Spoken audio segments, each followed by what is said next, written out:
neglected outdoor skills. Everything has become convenient, ease of access, and when you go into the wilderness, you realize very quickly that if you don't know how to survive, you're gonna suffer, you're gonna go through hardship.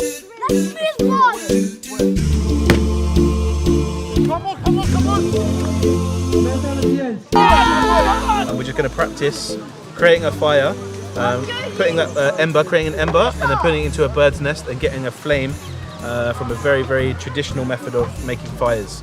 Like this. Yeah? You just want to...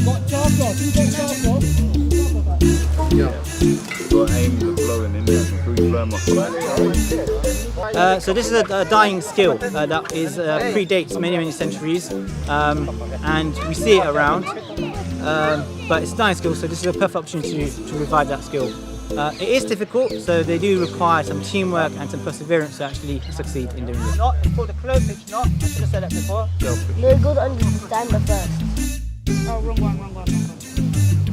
We use this. Yeah.